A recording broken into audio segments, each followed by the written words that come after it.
in isothermal process,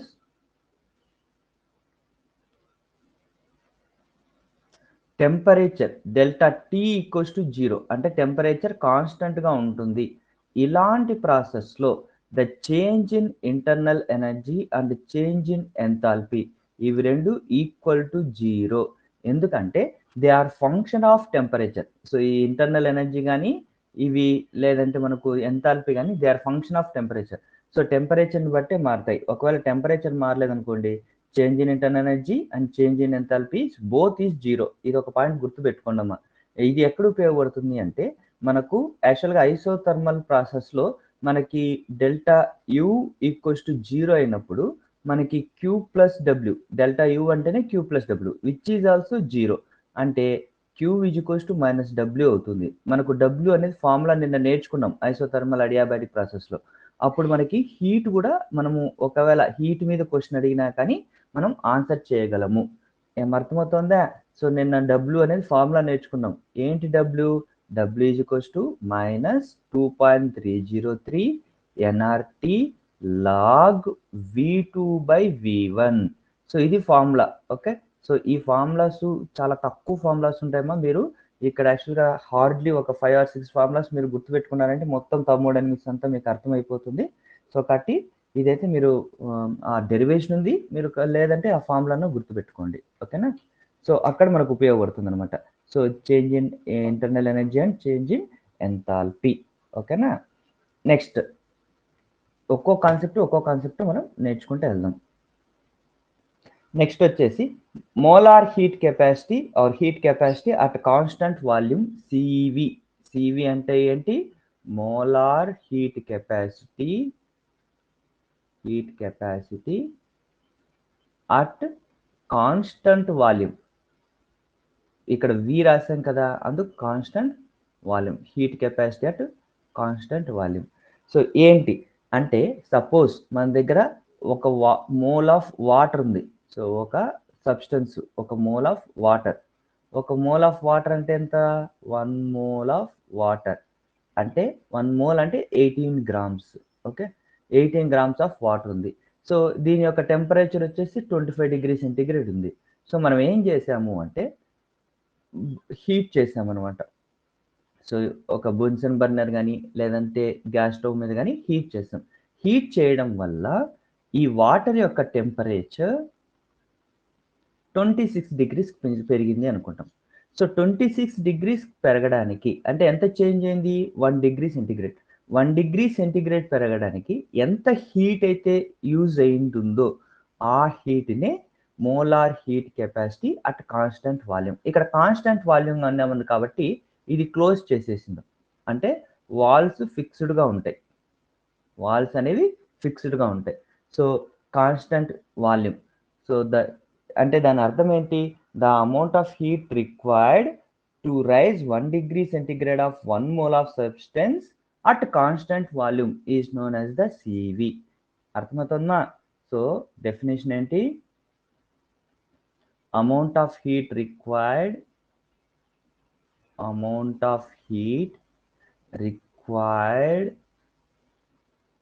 to raise ఎన్ని degree centigrade? 1 degree centigrade. To rise 1 degree centigrade of 1 mole of substance.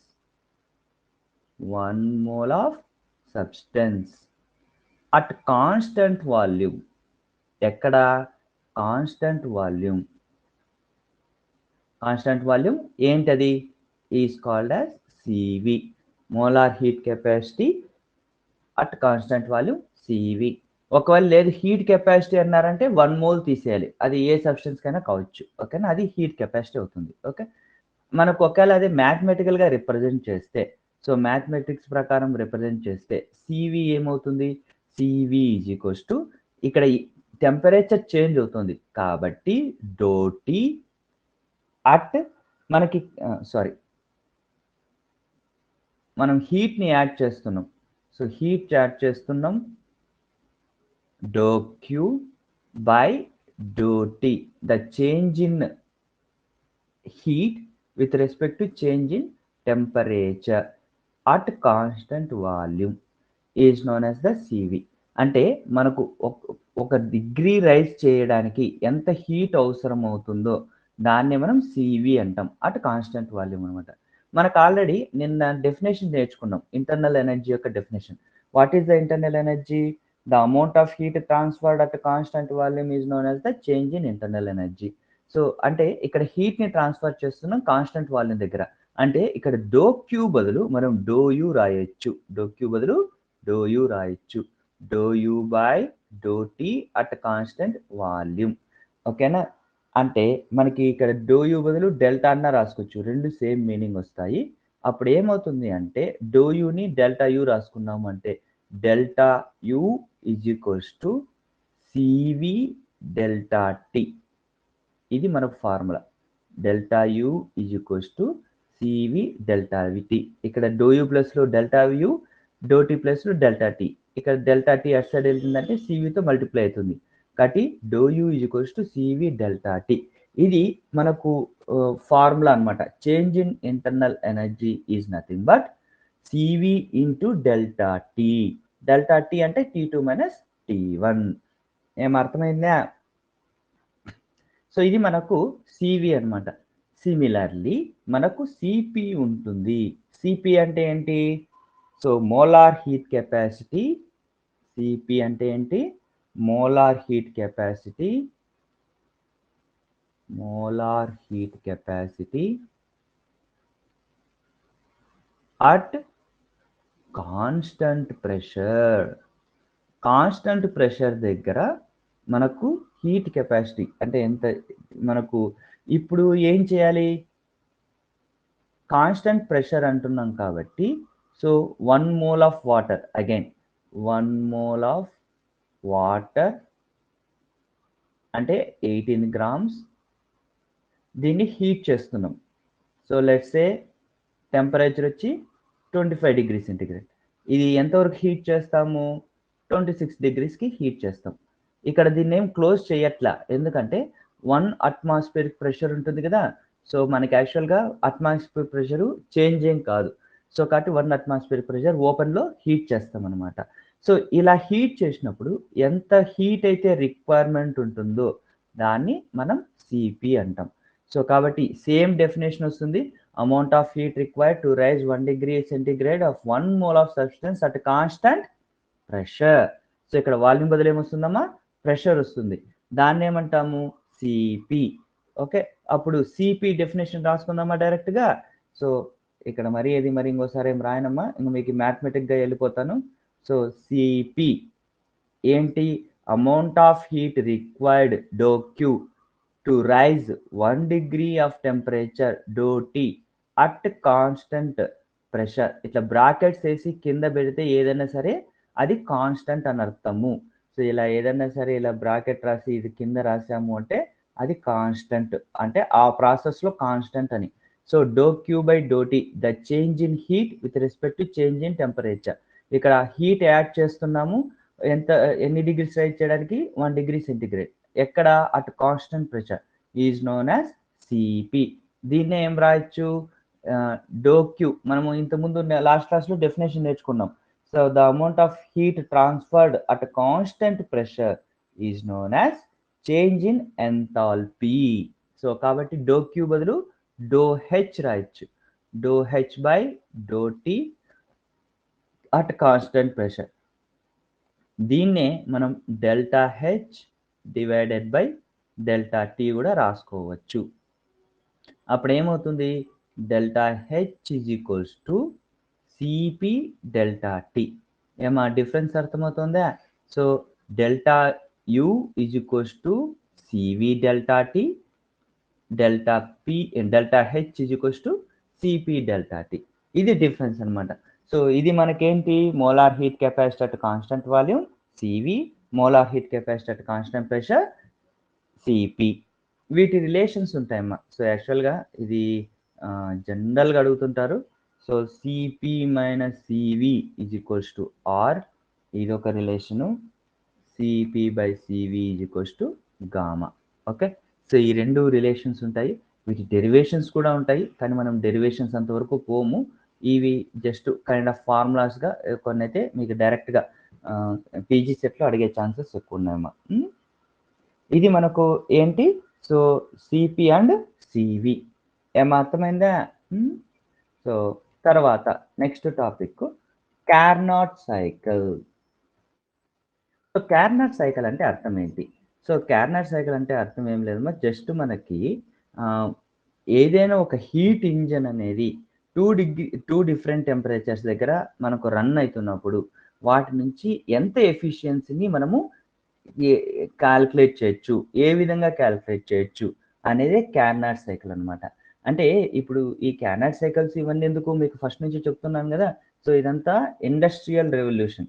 So industrial revolution కాబట్టి మనకు అక్కడ వాళ్ళు హీట్ని produce చేసి దాంట్లో నుంచి ఎంత వరకు నువ్వు ఎక్స్ట్రాక్ట్ చేయగలవు అనేది కాన్సెప్ట్ అనమాట.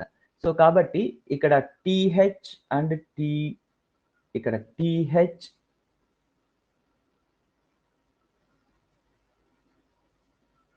ఇక్కడ టీహెచ్ అంటే ద సోర్స్ టెంపరేచర్ అనమాట. టీసీ అంటే sink temperature.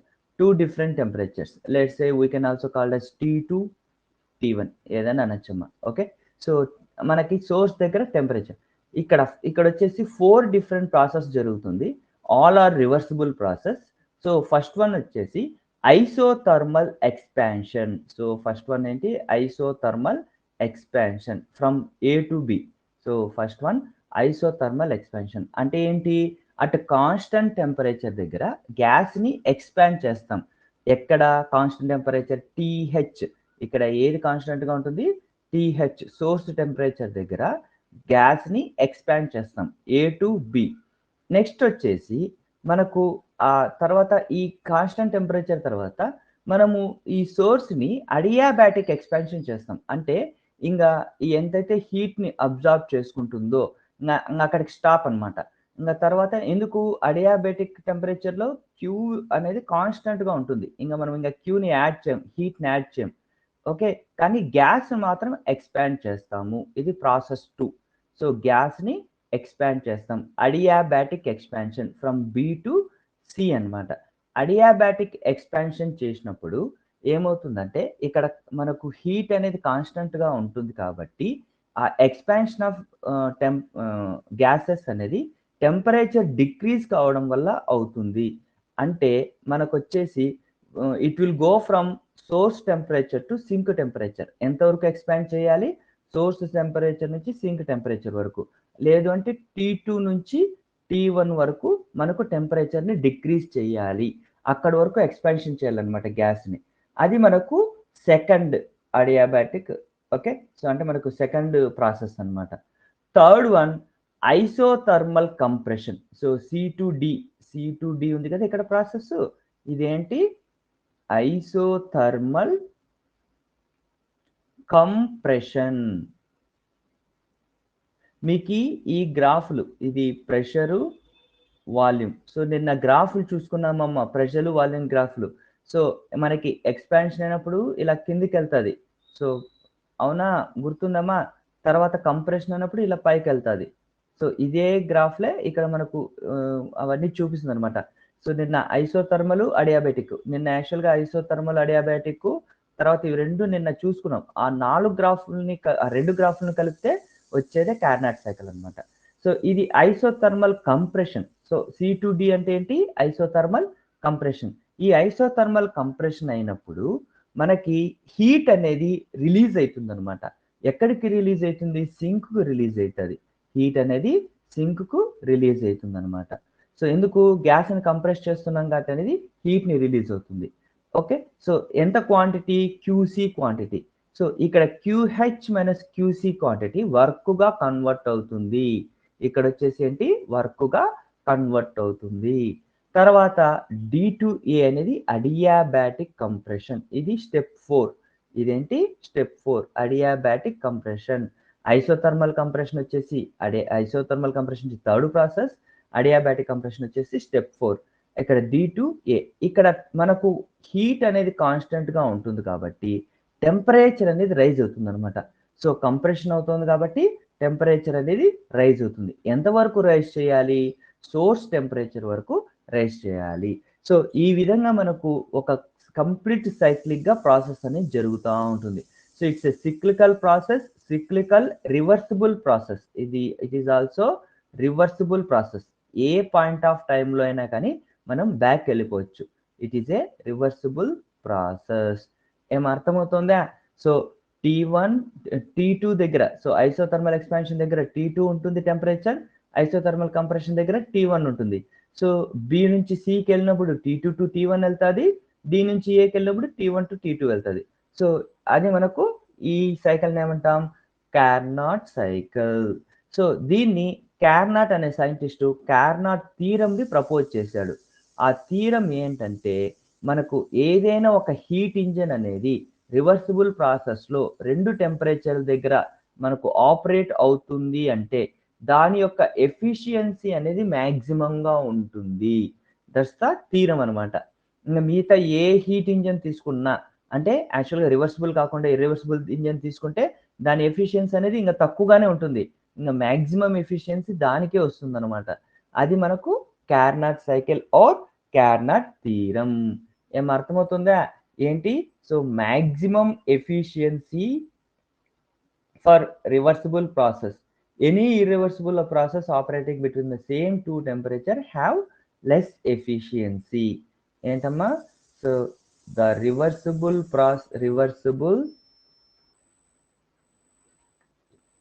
heat engine operating between two temperatures T1 and T2 has maximum efficiency than any other irreversible heat engines. ఇంకా మిగతా ఎటువంటి హీట్ ఇంజన్లు తీసుకున్నా కానీ దీనికే మ్యాక్సిమం ఎఫిషియన్సీ ఉంటుంది. సో ఈ ఎఫిషియన్సీ ఫార్ములా ఏంటి? సో నీటా ఎఫిషియన్సీని ఎలా చేస్తాము? Eta is equals to 1 - TC/TH. అంటే సో మనకి sink temperature divided by source temperature. So అంటే 1 - T1/T2. ఓకే. సో మీరు ఒకవేళ ఎగ్జామ్లో మీకు ఒకవేళ కన్ఫ్యూజన్గా ఉందనుకోండి, ఏదైతే బిగ్ నెంబర్ ఉంటుందో కింద రాయండి, స్మాల్ నెంబర్ పైన రాయండి. సో ఇక్కడ యాక్చువల్గా ఇది వచ్చేసి స్మాల్ నెంబర్, ఇది బిగ్ నెంబర్. ఓకే, ఈ విధంగా మీరు గుర్తుపెట్టుకోవచ్చు అమ్మా. Okay, so 1 - TS/TB. సో ఇది 1 - ఇది మైనస్ అంతా ఈ ఫ్రాక్షన్స్ మొత్తం. So 1 - T small number divided by T big number. ఓకేనా?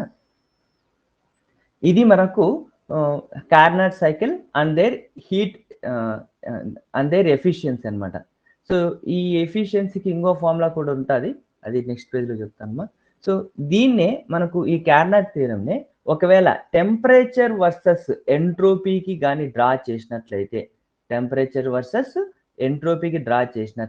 ఈ విధంగా ఉంటుందమ్మా. మనకు ఫస్ట్ ప్రాసెస్ ఏంటి? Isothermal process. ఐసోథర్మల్ ప్రాసెస్లో టెంపరేచర్ కాన్స్టెంట్. ఓకే, సో కాబట్టి 1 to 2 టెంపరేచర్ కాన్స్టెంట్, కాబట్టి ఇలా స్ట్రైట్ లైన్ ఉంటుంది, అక్కడ హీట్ అనేది ఎంటర్ అవుతుంది. So second to third adiabatic process. So ఇక్కడ ఎంట్రోపీ కాన్స్టెంట్ అనమాట. సో ఎంట్రోపీ కాన్స్టెంట్ ఎందుకంటే entropy is equals to Q/T.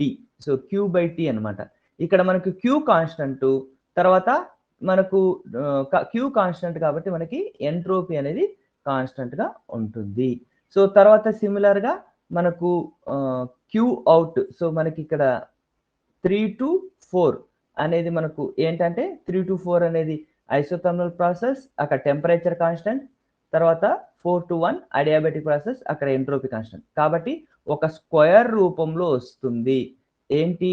When we draw A graph between temperature and entropy.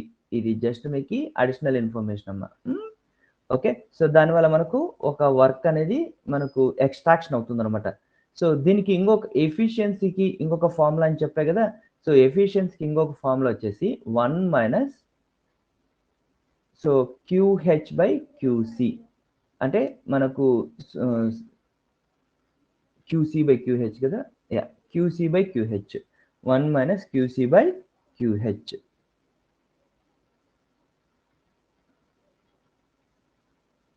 అక్కడ మనము హీట్ ద్వారా కూడా రాయొచ్చు. ఓకే, సో ఈ రెండు డిఫరెంట్ ఫార్ములాస్ అన్నమాట.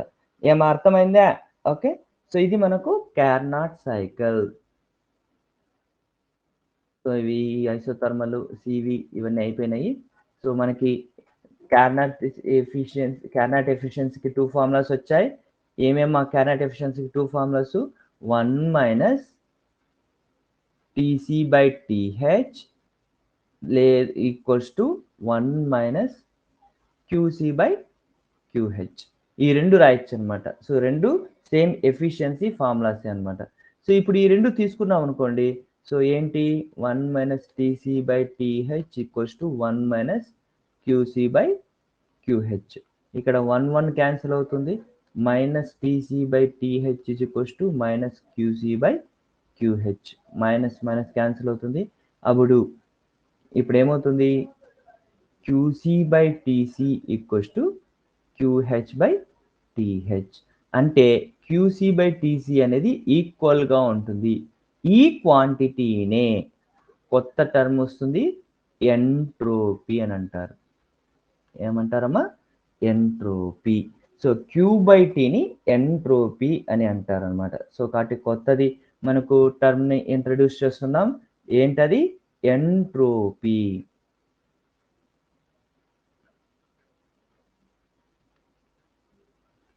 ఎంట్రోపీ.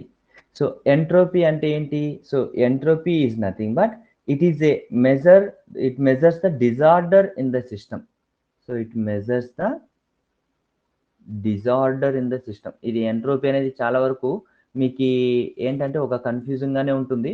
సో చాలా ఏంటి అసలు యాక్చువల్గా ఫిజికల్ మీనింగ్ ఏంటి, యాక్చువల్ డిజార్డర్ ఏంటి అనేసి చాలా మందికి డౌట్ ఉంటుంది.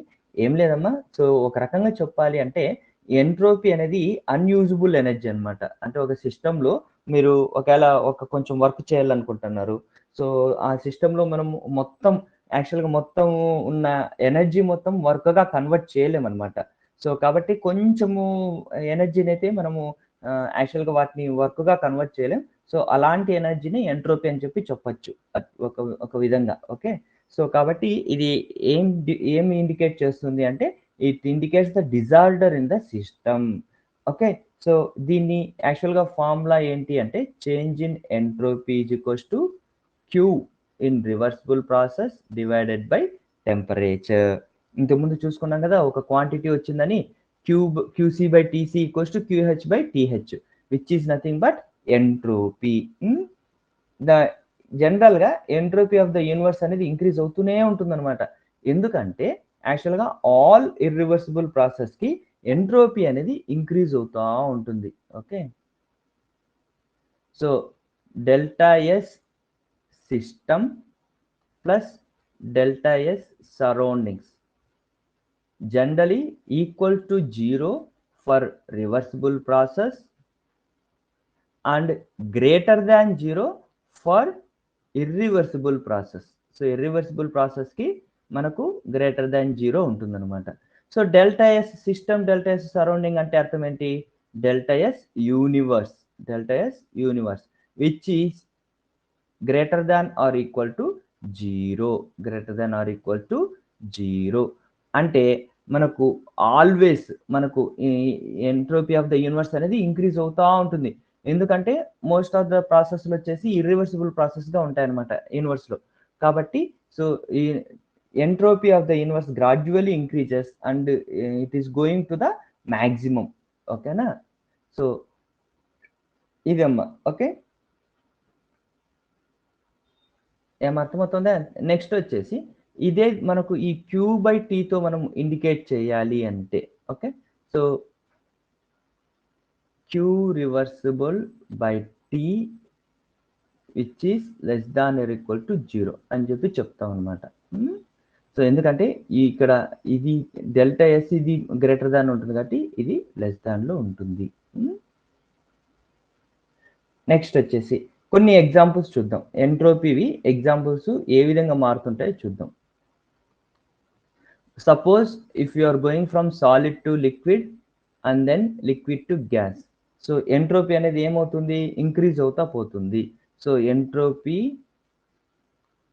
For solid is less than liquid less than gas. ఎందుకంటే మనకు ర్యాండమ్నెస్ అనేది జనరల్గా ఇంక్రీజ్ అవుతా పోతుంటుంది అనమాట. సో అదే ఇంకొక ఎగ్జాంపుల్ తీసుకుందాం. లెట్స్ సే ఒక క్లోజ్డ్ వెజల్లో ఒక సైడ్ హీలియము, ఇంకో సైడ్ నియాన్, రెండు నోబుల్ గ్యాసెస్ పెట్టాం. సో దీనికి ఆ మధ్యలో ఉన్న వాల్ని రిమూవ్ చేసాం. సో రిమూవ్ చేస్తే ఏమవుతుంది, హీలియం ప్లస్ నియాన్. ఇలాంటి ప్రాసెస్లో కూడా ఎంట్రోపీ డెల్టా ఎస్ అనేది గ్రేటర్ దాన్ 0. ఎందుకంటే ఈ ప్రాసెస్ వచ్చేసి ఇర్రివర్సిబుల్ ప్రాసెస్ అనమాట. Irreversible and spontaneous process. So మీకు ఇక్కడ ఫస్ట్ టైం స్పాంటేనియస్ అనే వర్డ్ యూజ్ చేస్తున్నాం.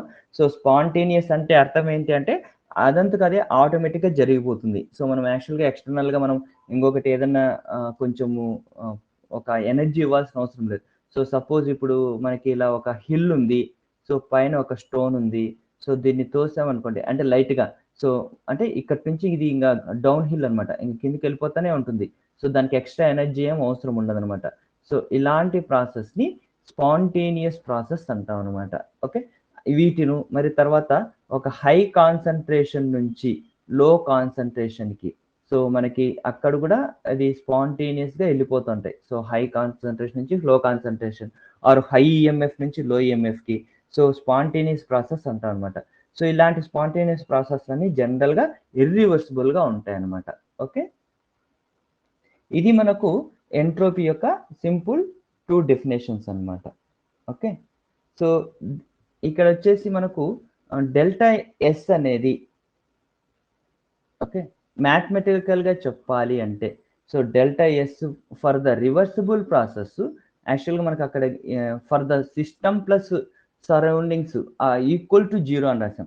కానీ ఓన్లీ ఫర్ ద సిస్టమ్ తీసుకున్నామంటే, అంటే only for system delta S reversible ప్రాసెస్కి it is Q reversible divided by temperature. అదే మనకు delta S for irreversible process is greater than Q reversible by temperature. ఈ రెండింటిని మనము యాక్చువల్గా జనరలైజ్ చేసి చెప్పాలి అంటే delta S is greater than or equal to Q reversible by Q reversible చెప్పచ్చు, కానీ జనరల్గా క్యూ బై టీ రాసేయచ్చు అనమాట. ఓకే, సో మనకి ఈ రెండింటిని కంబైన్ చేసినప్పుడు, ఓకేనా. సో దీన్నే మనం సెకండ్ లా ఆఫ్ థర్మోడైనమిక్స్ అంటాం అనమాట. ఓకే, సో అందుకే మనకి ఇంతకుముందు delta s, okay, for the universe అనేది మనం ఏం రాసాము అంటే greater than or equal to 0 అని రాసాము, గ్రేటర్ దాన్ 0 అని రాసాం. ఇక్కడ యాక్చువల్గా delta S greater than equal to Q by T ఉంటుంది కాబట్టి ఇక్కడ మనకు క్యూ బై టీ దగ్గరికి వచ్చేసరికి రివర్స్ అవుతుందమ్మా. సో ఇక్కడ ఎందుకంటే ఈ క్వాంటిటీ అనేది ఈ విధంగా ఉంది కాబట్టి Q by T is less than or equal to 0. ఇవి యాక్చువల్గా ఏంటంటే వీటి మధ్య రిలేషన్స్ అనమాట. సో దీనికి మనకు ఇక్కడ second law of thermodynamics introduce అవుతుంది. ఏమవుతుందా, సెకండ్ లా ఆఫ్ థర్మోడైనమిక్స్. ఇంతకుముందు మనం ఆల్రెడీ ఫస్ట్ లా చూసుకున్నాం, ఇది వచ్చేసి ఫస్ట్ లా 0 లా అయిపోయినాయి. సో ఇది వచ్చి second law of thermodynamics. Second law of thermodynamics మనకు ఒక 2 డెఫినేషన్స్ ఉన్నాయి. సో ఫస్ట్ డెఫినేషన్ ని క్లేషియస్ డెఫినేషన్ అంటాం. క్లేషియస్ అనే సైంటిస్ట్ ఇస్తాడు. సో క్లేషియస్, సో ఏంటి డెఫినేషన్ అంటే it is impossible to transfer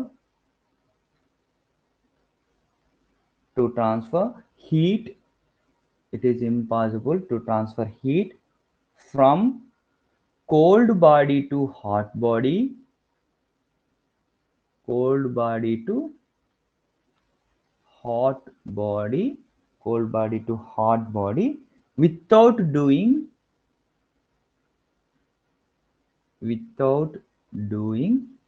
external work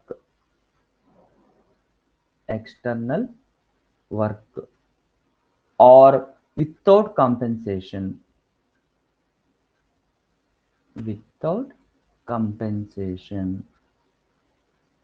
so ఇది మనకు ఒక డెఫినేషన్ అన్నమాట.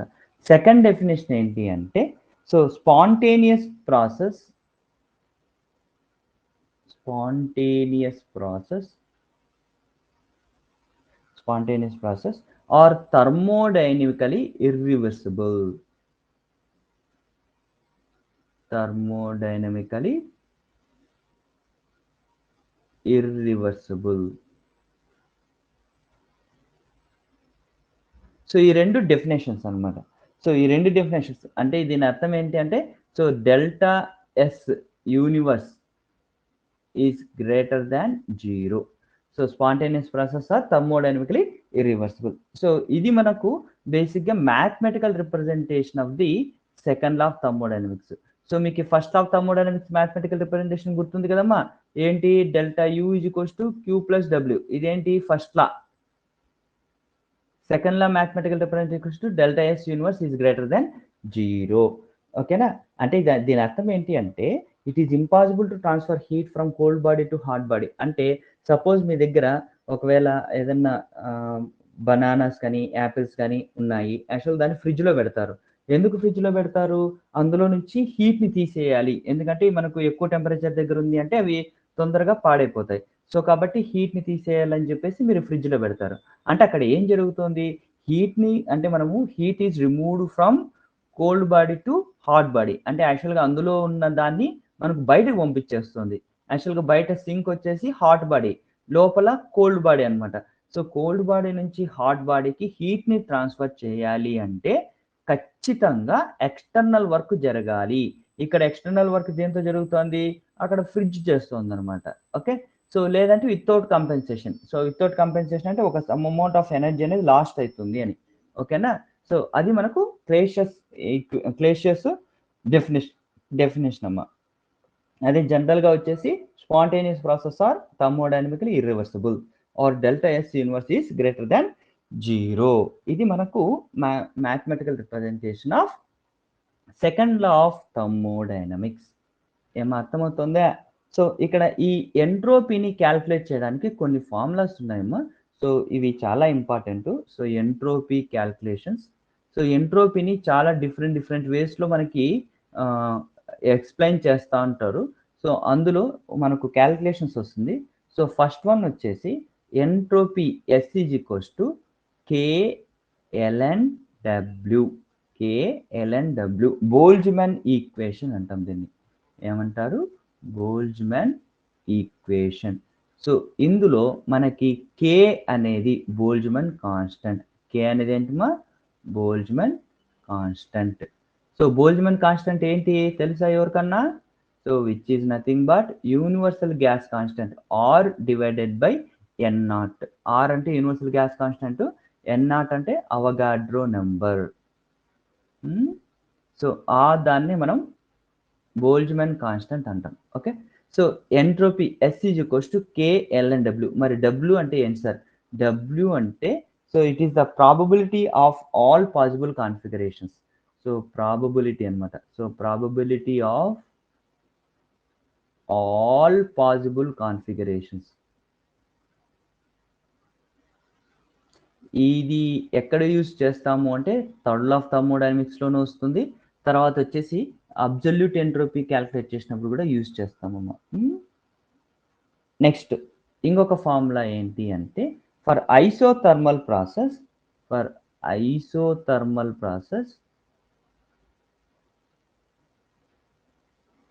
Entropy S is equals to 2.303 NRT. NRTలో NR మాత్రమే ఉంటుంది, T ఉండదు. NR log V2 by V1. So మనకి ఇంతకుముందు వర్క్కి ఫార్ములా నేర్చుకున్నాం కదా, same formula. So isothermal process అంటే ఏంటి? Delta U equals to 0 which is nothing but Q plus W. So delta U equals to Q plus W కదా, which is 0 అనమాట. అప్పుడు ఏమవుతుంది? Q is equals to -W. So -W అంటే మనకు already Wకి formula ఉంది, -2.303 NRT log V2 by V1 అని. Okay, so మనకి తర్వాత S అనేది ఫార్ములా ఉంటుంది Q by T అనమాట. So which is nothing but -W by T. So -W అంటే -2.303 NRT log V2 by V1. ఆ ఫార్ములా మనకు ఆల్రెడీ ఉంది, divided by T. So ET cancel అవుతుంది, మైనస్ ఇంటూ మైనస్ ప్లస్ అవుతుంది, ఈ formula వస్తుందమ్మా. So కాబట్టి ఎంట్రోపీ యొక్క ఫార్ములా ఏంటి? 2.303 NR log V2/V1. ఒక్కటే ఒక డిఫరెన్స్, అక్కడ టీ ఉంటుంది, ఇక్కడ టీ ఉండదు, అక్కడ మైనస్ ఉంటుంది, ఇక్కడ మైనస్ ఉండదు. సో ఏమర్థమవుతుందా? సో ఇది మనకు ఐసోథర్మల్ ప్రాసెస్లో calculation of the entropy. Entropy యొక్క formula S = 2.303 NR log V2/V1. ఏమర్థమైందా? ఇది ఎంట్రోపీ యొక్క స్టోరీ అన్నమాట. ఓకే, తర్వాత మనకు ఇప్పుడు యాక్చువల్గా ఇప్పుడు వరకు మనం ఏం చూసాము అంటే యాక్చువల్గా ఫస్ట్ వచ్చేసి చేంజ్ ఇన్ ఇంటర్నల్ ఎనర్జీ చూసాం, డెల్టా యు. ఏంటి change in internal energy? Heat transfer at constant volume. So delta H change in enthalpy, heat transfer at constant pressure. So constant pressure ఇవి చూసాం. తర్వాత ఎంట్రోపీ చూసాం. So entropy చూసాం కదా, entropy చూసాం. Entropy is nothing but Q/T. So ఇప్పుడు మనకి యాక్చువల్గా ఇక్కడ ఎంత హీట్ ట్రాన్స్ఫర్ చేస్తున్నాం అనేది మాత్రమే చెప్తున్నాం, తర్వాత ఎంట్రోపీ డిజార్డర్ మాత్రమే చెప్తున్నాం. కానీ మనకు ఎంత వర్క్ జరుగుతుంది, యాక్చువల్గా మనకు ఎంత హీట్ సప్లై చేస్తున్నాం, ఎంత వర్క్ జరుగుతుంది అని ఎక్స్ప్లెయిన్ చేయడానికి ఇంకొక 2 ప్రాపర్టీస్ ఉంటాయి. సో దాన్నే వర్క్ ఫంక్షన్ అంటాము. Work function. So work function is nothing but A, capital ఏ. దీన్నే హెల్మ్హోల్ట్జ్ వర్క్ ఫంక్షన్ అని కూడా అంటాము. హెల్మ్హోల్ట్జ్ వర్క్ ఫంక్షన్ అంటే దీని అర్థం ఏంటి అంటే, ఓకే మీరు ఇంత హీట్ యాడ్ చేస్తున్నారు, నాకు అవంతా సంబంధం లేదు, ఎంత వర్క్ వస్తుందో చెప్పండి. ఎందుకంటే నువ్వు ఎంతనే హీట్ యాడ్ చేసుకో, నేను I'm looking at is how much work I can extract from that heat అనేది ఈ హెల్మ్హోల్ట్జ్ వర్క్ ఫంక్షన్ అనమాట. సో ఈ హెల్మ్హోల్ట్జ్ వర్క్ ఫంక్షన్ని దీన్ని డిఫైన్ చేయడానికి ఏ అంటే ఏంటమ్మా? Helmholtz work function. Helmholtz work function. Helmholtz work function capital A. So capital A is equals to U minus TS. అంటే మనకు హీట్ ట్రాన్స్ఫర్ అట్ కాన్స్టంట్ వాల్యూమ్లో నుంచి టిఎస్ని తీసేస్తే వచ్చేదే వర్క్ ఫంక్షన్ అని అర్థము. ఓకే, సో వర్క్ ఫంక్షన్ అంటే ఇప్పుడు మనకి యాక్చువల్గా బేసిక్గా యు అంటే Q+W అని చెప్పి రాసుకున్నాం ఫస్ట్ ఆఫ్ థర్మోడైనమిక్స్లో. ఓకే, తర్వాత ఎస్ అంటే ఎంట్రోపీ అంటే Q/T అని చెప్పి రాసుకున్నాం. ఆ 2 దీంతో సబ్స్టిట్యూట్ చేస్తే ఏమొస్తుంది? Q+W minus T into Q/T. So TT cancel అవుతుంది, అప్పుడు Q+W minus Q which is nothing but W. So అంటే ఏ అనేది వర్క్ అన్నమాట. సో జనరల్గా మనకి ఇక్కడ ఏంటంటే సిస్టము ఎంత వర్క్ చేస్తుంది అని. సో మనకి మీకు నోటేషన్స్ గుర్తున్నాయమ్మా? వర్క్ ఈజ్ పాజిటివ్ అంటే work done on the system. So on the system అనమాట, work done on the system. Work W minus ఉంది అంటే work done by the system. Okay, so కాబట్టి మనకి ఇక్కడ వచ్చే వర్క్ అనేది మైనస్లో ఉంటుంది, ఎందుకంటే మనము we are looking at the work which is done by the system. So కాబట్టి ఏని ఏం రాస్తారు అంటే -W. ఓకే, సో -W అంటే how much maximum amount of work can be extracted by using Helmholtz function. Helmholtz function ద్వారా ఎంత వరకు మనకు ఎక్స్ట్రాక్ట్ చేయొచ్చు. So it is the work done by the system. ఏంటమ్మా? Work done by the system. దీన్ని ఏమంటాం? Helmholtz function. A is equals to, ఏ అంటే ఏంటి? U minus TS. ఏ అంటే యు మైనస్ టిఎస్. ఓకేనా? సో ఇక్కడ ఏ అని రాయొచ్చు, లేదంటే డెల్టా ఏ అని రాయొచ్చు. చేంజ్ ఇన్, ఎందుకంటే అబ్సల్యూట్ వాల్యూస్ మనకి ఎక్కడ ఉపయోగపడవు అనమాట. So change in work function, change in A delta A equals to -W. ఏమర్థమైందా? సో ఇదేంటి? Work function. ఇక్కడ ఒక ప్రాబ్లం ఏంటి అంటే, సో ఇక్కడ heat added at constant volume అనమాట. సో ఇక్కడ యు అంటే ఏంటి? Constant volume. సో కానీ మనం చాలా ప్రాసెస్లో కాన్స్టంట్ వాల్యూమ్ దగ్గర చేయం. ఎక్కడ చేస్తాము? కాన్స్టంట్ ప్రెషర్ దగ్గర చేస్తాం. సో కాన్స్టంట్ ప్రెషర్ మనకి ఇప్పుడు ఎందుకంటే చాలా కెమికల్ రియాక్షన్స్ కానీ చాలా ప్రాసెస్ కానీ అట్మాస్ఫియర్ ప్రెషర్ దగ్గర జరుగుతాయి. అలాంటప్పుడు ఏంటి మనకి యాక్చువల్గా మనము ఏం చేయాలి? సో ఏ బదులు ఇంకొక కాన్స్టెంట్ అంటే ఇంకొక ప్రాపర్టీని తీసుకొస్తాము. అదే ఏంటంటే Gibbs free energy. Gibbs free energy capital G. Gibbs free energy capital G. మరి ఇక్కడ ఏంటి? ఏ అంటే యు మైనస్ టిఎస్, జీ అంటే ఏంటి? ఇక్కడ మనకు కాన్స్టంట్ ప్రెషర్ దగ్గర కాబట్టి G is equals to H minus TS. G అంటే ఏంటి? H minus TS. మనం ఆల్రెడీ హెచ్కి ఒక ఫార్ములా రాసుకున్నాం ఎంథాల్పీకి, యు ప్లస్ పివి.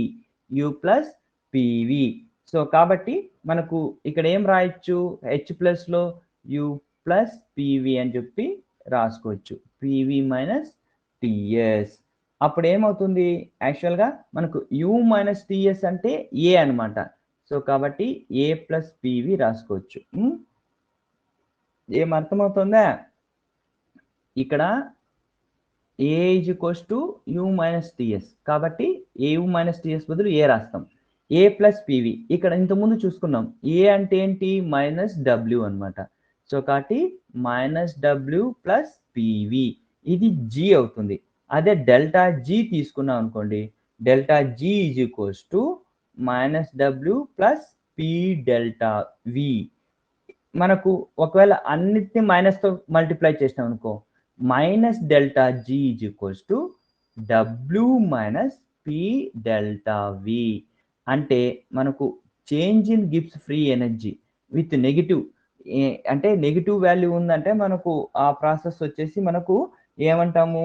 యాక్చువల్గా spontaneous process or feasible process అని చెప్తాం అనమాట. సో కాబట్టి అదేంటి? వర్క్ మ్యాక్సిమం వర్క్ ఎంతైతే ఎక్స్ట్రాక్ట్ చేస్తామో ఎక్సెప్ట్ ద ఎక్స్పాన్షన్ వర్క్. అంటే మనకి ఇక్కడ డెల్టా జీ డెఫినేషన్ ఏమొస్తుంది అంటే, so delta G, so minus delta G అనేది it is a free energy. Is free energy. ఏంటి free energy? Available in system. Available free energy available other than work related to change in volume. So volume change చేయకోకుండా, volume change చేయడానికి ఏదైతే work ఉంటుందో అది తీసేయంగా మిగిలినదంతా మనకు change in Gibbs free energy అంట అనమాట. Example electrical work, okay, or chemical energy, or electrical energy or chemical energy. Electrical energy or chemical energy. ఇది delta G అనమాట. ఏమర్థమవుతుందా? సో ఇది ఎక్కడ? Constant pressure. So it is at constant pressure. ఏమర్థమవుతుందా? So ఇది మనకు change in Gibbs free energy. ఇక్కడ ఈ ఎలక్ట్రికల్ ఎనర్జీ కానీ కెమికల్ ఎనర్జీ కానీ change in Gibbs free energy అంటున్నాం కాబట్టి వాటికి సపరేట్గా ఒక 2 ఫార్ములాస్ ఉంటాయన్నమాట.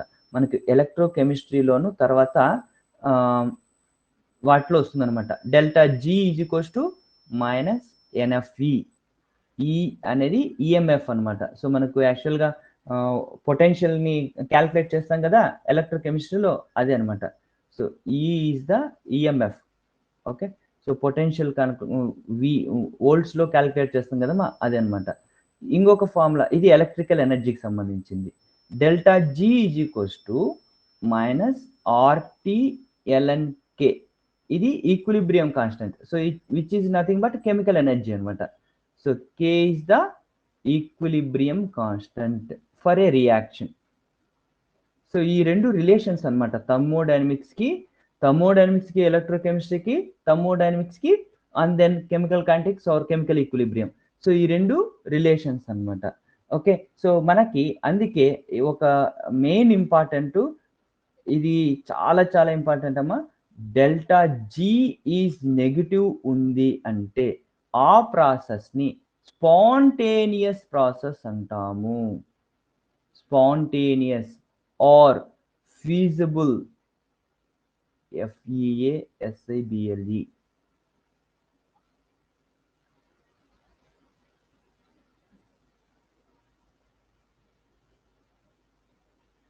feasible or irreversible. సో ఇలా మనకు చాలా పేర్లలో పిలుస్తారనమాట డెల్టా జీ అంటే. డెల్టా జీ నెగిటివ్ ఉంటే అంటే దాని అర్థం ఏంటి, ఈ ప్రాసెస్లో డెల్టా జీ నెగిటివ్ కావాలంటే ఏం కావాలి, ఈ అనేది గ్రేటర్ దాన్ 1 కావాలి. సో ఈజ్ గ్రేటర్ దాన్ 1 ఉన్నా, ఇక్కడ కే ఈజ్ గ్రేటర్ దాన్ 1 ఉన్నా ఆ ప్రాసెస్ అన్ని spontaneous process or reversible process అంటాము. ఇది ఫార్ములా చాలా చాలా important. Delta G is equals to negative కావాలి. సో డెల్టా జీ అంటే ఏంటి, delta H minus T delta S, ఇది కూడా నెగిటివ్ కావాలి. సో ఇది ఈ యాక్చువల్గా ఈ రిలేషన్ మీద ఎన్ని క్వశ్చన్స్ అంటే నెంబర్ ఆఫ్ క్వశ్చన్స్ అమ్మా. సో డిఫరెంట్ వేస్లో అడుగుతారు. అంటే delta H positive, delta s negative, లేదంటే డెల్టా హెచ్ మనకు ఎక్కువ ఉంది, డెల్టా ఎస్ తక్కువ ఉంది. సో ఇలా డిఫరెంట్ వేస్లో ఫార్ములాస్లో కానీ ప్రాబ్లమ్స్లో కానీ డిఫరెంట్ వేస్లో అడుగుతారు స్పాంటేనియస్ ప్రాసెస్ అని. సో కాబట్టి ఈ దీని మీద నెంబర్ ఆఫ్ క్వశ్చన్స్ ఎక్కువ వస్తాయమ్మా. సో ఈ కాన్సెప్ట్ మీద ఎక్కువ వస్తుంది. ఏంటి, డెల్టా జీ అనేది నెగిటివ్ కావాలి ఆర్ లెస్ దాన్ 0 కావాలి. సో అప్పుడు ఏంటి, అప్పుడు delta H minus T delta S, so delta S ఇది లెస్ దాన్ 0 కావాలి. సో ఈ కాన్సెప్ట్ అనేది చాలా ఇంపార్టెంట్. దీని మీద ఎక్కువ క్వశ్చన్స్ వస్తుంటాయమ్మా. ఓకే, దాన్ని కాన్సన్ట్రేట్ చేసుకొని వినండి. ఏమర్థమైందా? Okay, next last concept, third law of thermodynamics.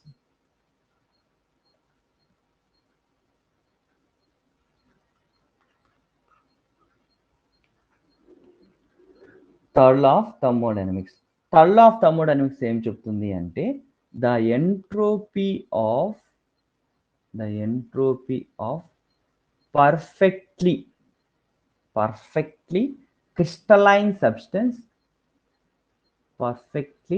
crystalline substance or crystalline solid at absolute temperature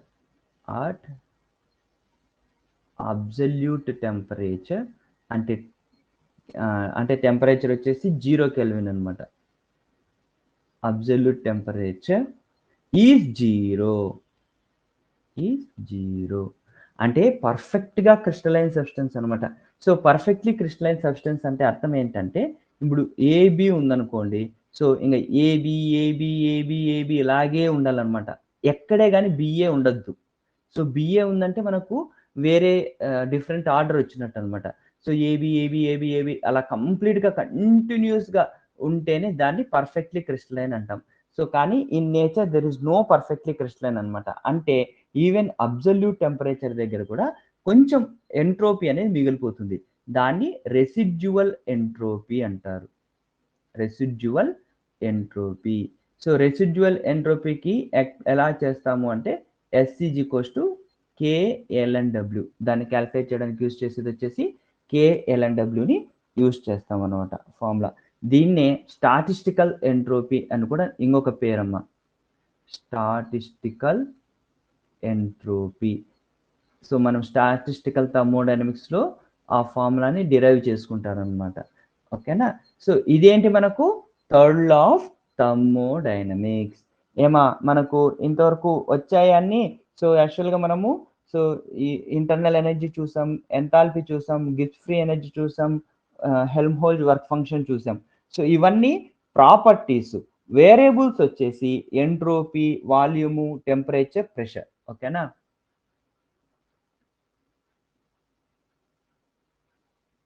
so properties ఏమేమి మనకు, ఇంటర్నల్ ఎనర్జీ, తర్వాత వచ్చేసి ఎంథాల్పీ,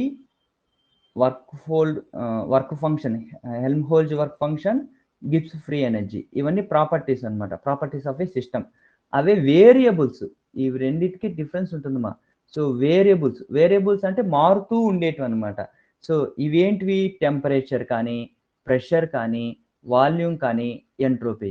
సో ఇవి వేరియబుల్స్, ఇవి ప్రాపర్టీస్, ఆ సిస్టమ్ యొక్క ప్రాపర్టీస్. ఓకే, ఆ సిస్టమ్ యొక్క ప్రాపర్టీ గిబ్స్ ఫ్రీ ఎనర్జీ, ఆ సిస్టమ్ యొక్క వేరియబుల్ టెంపరేచర్. సో ఈ వీటన్నిటికి ఒక రిలేషన్ ఉంటుందన్నమాట. సో వీటన్నిటికి ఒక రిలేషన్, ఆ రిలేషన్నే మ్యాక్స్వెల్ రిలేషన్ అంటాము. సో మ్యాక్స్వెల్ రిలేషన్ అనేది ఎంత ఇంపార్టెంట్ అంటే, మ్యాక్స్వెల్ రిలేషన్ చాలా డిఫరెంట్ వేస్లో అడుగుతుంటారు. సో మ్యాక్స్వెల్ రిలేషన్ లేకుండా మనకి ఒక పేపర్ అయితే ఉండదన్నమాట. Okay, so I think we're almost end of the time now. So I just want to see, yeah, 7:30 now. Yeah, still people are there. Okay, so ఇదొకటి మనకు Maxwell relation ఒకటి చూసుకొని ఈ క్లాస్ నేను చేద్దామా? ఓకే, సో మ్యాక్స్వెల్ రిలేషన్ ఏంటి? Okay, so Maxwell రిలేషన్ని యాక్చువల్గా చాలా ఎక్కువ ఫార్ములాస్ ఉంటాయమ్మా. సో వాటిని గుర్తుపెట్టుకోవడానికి మనకు చాలా కష్టము. అందుకే మ్యాజిక్ స్క్వేర్ అని మీకు యాక్చువల్గా ఎక్కడైనా ఇంటర్నెట్లో చూస్తే దొరుకుతుంది. కానీ ఆ మ్యాజిక్ స్క్వేర్ చూసినా కానీ అందులో చాలా లెటర్స్ ఉంటాయన్నమాట. సో ఆ లెటర్స్ అన్నిటిని గుర్తుపెట్టుకోవాలంటే చాలా డిఫికల్ట్ అనమాట. సో అందుకే నేను ఒక 3 days నుంచి వాటిని ఒక అక్రోనిమ్ యాక్చువల్గా తయారు చేయాలని చెప్పేసి చేశాను. సో ఇది మీకు బాగుందో లేదో, నచ్చుతుందో లేదో చూద్దామా. ఏంటంటే స్టోరీ ఏంటంటే, మ్యాక్స్వెల్ అనే అతను, అంటే మనకి సైంటిస్ట్ ఉన్నాడు కదా మ్యాక్స్వెల్ రిలేషన్ తయారు చేసిన అతను, మ్యాక్స్వెల్ అనే అతను గోవాకు వచ్చాడనమాట. మన ఇండియాలో గోవా ఉంది కదా, సో ఆ గోవాకు వచ్చాడు. సో అతనికి కారు నడిపేదంటే బాగా ఇష్టం. సో ఎవరికి? మ్యాక్స్వెల్కి. సో ఆ గోవాలో వచ్చినప్పుడు అతను తన సొంత కార్ని తన జర్మనీ కానీ అతని వాళ్ళ మెయిన్ నేషన్ ఉంటుంది కదా, ఆ దేశం నుంచి వాళ్ళ సొంత కార్ని ఇక్కడికి తీసుకురావాలని ట్రై చేసినాడనమాట. సో సొంత కార్ వచ్చేసి వాళ్ళకు మంచి పెద్ద పెద్ద వెహికల్స్ ఉంటాయి కదా. సో స్పోర్ట్స్ యూటిలిటీ వెహికల్స్ ఉంటాయన్నమాట వాళ్ళ దగ్గర. సో మంచి బెంజ్ కానీ లేకపోతే ఫోర్డ్ కానీ, సో అలాంటి పెద్ద పెద్ద హై ఎండ్ కార్స్ ఉంటాయన్నమాట.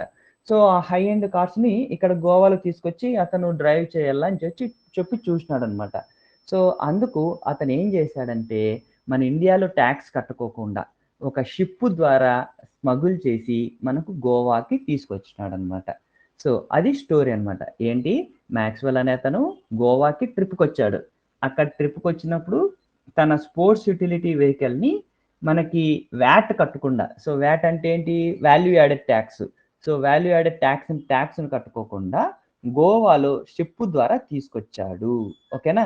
సో ఇది మనకు స్టోరీ అనమాట. ఏంటి స్టోరీ రాస్తున్నామా? సో మ్యాక్స్వెల్ రిలేషన్స్, మ్యాక్స్వెల్ ఏం చేశాడు? స్పోర్ట్స్ యూటిలిటీ వెహికల్ని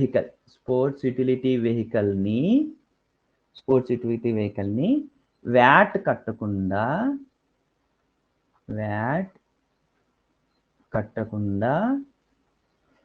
షిప్పులో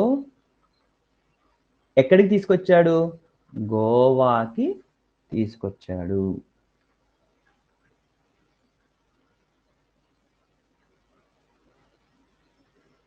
ఇది అక్రోనిమ్, ఇది ఒక స్టోరీ.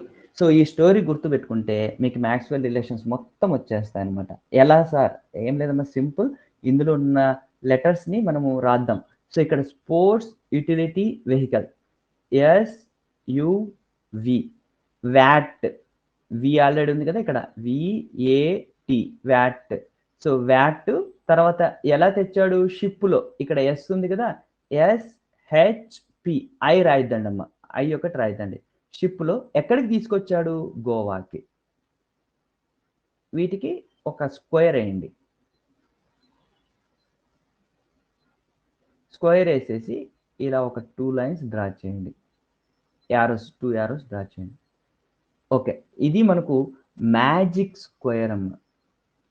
మ్యాజిక్ స్క్వేర్ ఏంటంటే, సో ఈ మ్యాజిక్ స్క్వేర్ ద్వారా మీరు ప్రతి ఒక్క రిలేషన్ని మనం డిరైవ్ చేయొచ్చు. ఓకే, ఇది యాక్చువల్గా మీకు హోంవర్క్. ఇది ఈరోజు హోంవర్క్ చూద్దాం. సో దీన్ని ఎంతవరకు మీరు అర్థం చేసుకున్నారు లేదో చూద్దాము. సో ఏం లేదమ్మా, అంటే ఏంటంటే మనం ఇక్కడ ఈ రిలేషన్స్ని ఎలా డిరైవ్ చేయాలంటే, సపోజ్ ఏదైనా కావచ్చు, ఒక లెట్స్ సే ఒక 2 lines వేసుకుందాం ప్యారలల్గా, అంటే ఇలా వెళ్ళాలి అనుకునేసి. ఇప్పుడు సపోజ్ ఈ రెండు ఇలా తీసుకున్నాం అనుకోండి. సో ఇక్కడ ఫస్ట్ ఏముంది? ఈ కార్నర్స్ ఒకటి చూడాలమ్మా. మ్యాక్స్వెల్ రిలేషన్స్ చూసేటప్పుడు ఈ కార్నర్స్ ఒకటి చూస్తాం. ఈ మధ్యలో ఉన్న ప్రాపర్టీస్ కూడా మళ్ళీ మనం సపరేట్ రాసుకోవచ్చు. ఓకే, సో ఈ కార్నర్స్ ఒకటే అనమాట. సో ఇప్పుడు ఎస్ నుంచి పీకి పోతుంది కాబట్టి doe S by doe P, doe S by doe P is equal to, ఇక్కడ వి ఉంది టీ ఉంది, doe V by do T, doe V by do T. తర్వాత ఇక్కడ ఎస్ తో స్టార్ట్ చేసాం కదా, ఎస్ దగ్గర మనకు ఒక యారో పోతుంది, యారో వెళ్ళి ఎక్కడ చూపిస్తుంది, టీకి చూపిస్తుంది, అంటే ఇక్కడ అట్ కాన్స్టెంట్ టెంపరేచర్. తర్వాత ఇక్కడ మనకు వి నుంచి టీ కూడా మనకు రాసామన్నమాట. ఇక్కడ వి ఫస్ట్ ఉంది, వి ఎక్కడ ఎక్కడ ఏ యారో ఇండికేట్ చేస్తుంది, పి, అంటే ఇక్కడ పి రాస్తాం అనమాట. నెక్స్ట్ వచ్చేసి యారో మన దగ్గర నుంచి దూరంగా పోతా ఉంటే అప్పుడు పాజిటివ్, అంటే ఇప్పుడు ఎస్ నుంచి టీకి యారో వెళ్ళిపోతుంది కాబట్టి ఇక్కడ ప్లస్. ఇక్కడ వి దగ్గర అంటే వి టీకి రాసాం కదా, వి అనే టీ, వికి యారో దూరంగా వెళ్ళట్ల దగ్గరగా వస్తుంది కాబట్టి మైనస్. ఇది రిలేషన్ అమ్మా. అంటే మనం ఏం చేయాలి అంటే ఫస్ట్ ఒక 2 లైన్స్ డ్రా చేసుకుంటాం. ఎలా అయినమ్మా 2 లైన్స్ ఇక్కడ కానీ ఇక్కడ కానీ ఇక్కడ కానీ ఏ విధంగా డ్రా చేసుకోవచ్చు. 2 లైన్స్ డ్రా చేసుకొని ఇక్కడ ఫస్ట్ లో ఇక్కడ కార్నర్స్ ఏమేమి ఉన్నాయో చూసుకోవాలా. సో ఎస్ పి ఉంది కాబట్టి doe S by doe P. తర్వాత నెక్స్ట్ ఈ సైడ్ లైన్ మీ దగ్గర ఏది ఉంది, doe V by do T, doe V by do T. దాని తర్వాత సో ఇక్కడ చిన్న స్టెప్స్ అమ్మా. సో ఫస్ట్ వచ్చేసి ఇక్కడ ఎస్ ఉంది, కలర్ మారుస్తాను, I'll take white colour. So ఇక్కడ వచ్చేసి ఎస్ ఉంది, సో ఈ ఎస్ తర్వాత పి ఉంది, సో కాబట్టి doe S by doe P. తర్వాత ఇటు సైడ్ వి ఉంది టీ ఉంది, doe V by do T. తర్వాత ఫస్ట్ ఎస్ తో స్టార్ట్ చేసాం కదా, ఎస్ యారో ఎక్కడికి చూపిస్తుంది, టీకి, సో కాబట్టి ఇక్కడ టీ రాస్తాం. తర్వాత వి అనేది యారోది ఒక లైన్ చూపిస్తుంది కదా, ఎక్కడ చూపిస్తుంది, పి, ఫస్ట్ది అమ్మా సెకండ్ది కాదు, వికి దగ్గర పి రాస్తాం. దాని తర్వాత ఇక్కడ యారోస్ మన దగ్గరగా వస్తుంటే మైనస్, దూరంగా పోతుంటే పి. సో ఇక్కడ ఎస్ నుంచి యారో దూరంగా వెళ్తోంది, సో కాబట్టి ప్లస్. ఇక్కడ వికి దగ్గరగా వస్తుంది యారో కాబట్టి మైనస్. సో ఇది మనకు ఒక మ్యాక్స్వెల్ రిలేషన్. సో ఈ విధంగా మనకు మ్యాక్స్వెల్ రిలేషన్స్ 4 రిలేషన్స్ రాయొచ్చు. ఓకేనా, 4 రిలేషన్స్ ఏవేవి అంటే ఇప్పుడు వచ్చేసి ఇది 1, ఆపోజిట్ డ్రా చేస్తే 2, ఇక్కడ 2 వస్తాయి, తర్వాత ఇలా రాసినప్పుడు 3 వస్తుంది, ఇలా రాసినప్పుడు 4 వస్తాయి అన్నమాట. సో ఈ విధంగా 4 మ్యాక్స్వెల్ రిలేషన్స్ మనం రాయొచ్చు. ఏమా మీకు ఇక్కడ ఒకటి చూపించాను, మిగతాది మీరు రాయండి. సో ఇవి ఏంటి, మ్యాక్స్వెల్ రిలేషన్స్ అన్నమాట. అలా కాకుండా ఒక ప్రాపర్టీని ఎక్స్ప్లెయిన్ చేయాలా అనుకున్నప్పుడు, లెట్స్ సే ఇక్కడ హెచ్ని ఎక్స్ప్లెయిన్ చేయాలా అనుకున్నప్పుడు ఎలా రాయొచ్చు అంటే డిహెచ్ ఈజ్ ఈక్వల్స్ టు, ఇక్కడ మనకు ఇక్కడ ఈ హెచ్ని ఆనుకొని 2 ఉన్నాయి, ఆ 2 డీల్ అన్నమాట. So DS DP, so DS DP. ఓకేనా. సో దీని తర్వాత ఎస్కి ఇక్కడ యాక్చువల్గా ఎస్కి యారో ఏది చూపిస్తుంది, టీ, కాబట్టి ఇది టీడిఎస్. పికి ఒక యారో చూపిస్తుంది ఏంటి, వి, విడిపి. ఓకేనా. ఎస్ నుంచి యారో మనకి ముందరికి అంటే దాని దగ్గరకు వస్తుంది, దూరంగా పోతుందా, దూరంగా పోతుంది కాబట్టి ఇది ప్లస్. ఇది కూడా మనకు పి కూడా దూరంగా వెళ్తుంది కాబట్టి ఇది ప్లస్. కాబట్టి dH is equals to TdS plus VdP. ఇది ఒక రిలేషన్ అన్నమాట. ఈ విధంగా మనకు జీకి రాయొచ్చు, ఏకి రాయొచ్చు, యూకి రాయొచ్చు అనమాట. సో ఏం అర్థమైందా. సో ఇది కాన్సెప్ట్ అన్నమాట. సో ఇది యాక్చువల్గా గుర్తుపెట్టుకుంటే మీకు ఈ ఎగ్జామ్లో ఏది అడిగినా, సో దీని నుంచి చాలా క్వశ్చన్స్ని మనము ఆన్సర్ చేయొచ్చమ్మా. సో ఎటువంటి క్వశ్చన్ అయినా కానీ మ్యాక్స్వెల్ రిలేషన్ ద్వారా చేయొచ్చు. ఆ ప్రాపర్టీస్ కానీ మీరు ఏది పెద్ద గుర్తు పెట్టుకోవాల్సిన అవసరం ఉండదు. సో కాబట్టి సో ఒక అక్కడనేమో మ్యాక్స్వెల్ అనే అతను ఏం చేశాడు, స్పోర్ట్స్ యూటిలిటీ వెహికల్ని వ్యాట్ కట్టకుండా షిప్లో గోవాకి తీసుకొచ్చాడు అనమాట. సో అదొకటి మీరు గుర్తుపెట్టుకుంటే ఆ మ్యాజిక్ స్క్వేర్ వచ్చేస్తుంది. సో మ్యాజిక్ స్క్వేర్ వచ్చిన తర్వాత మనము యారోస్, ఆ రెండు యారోస్ని డ్రా చేసేసి తర్వాత మనకు ఎటువంటి మ్యాక్స్వెల్ రిలేషన్ అయినా కానీ మనం డిరైవ్ చేయొచ్చు. ఏమర్థమైందా. So this is about today's class. సో ఇది ఈరోజు క్లాస్ అమ్మ. సో, ఆ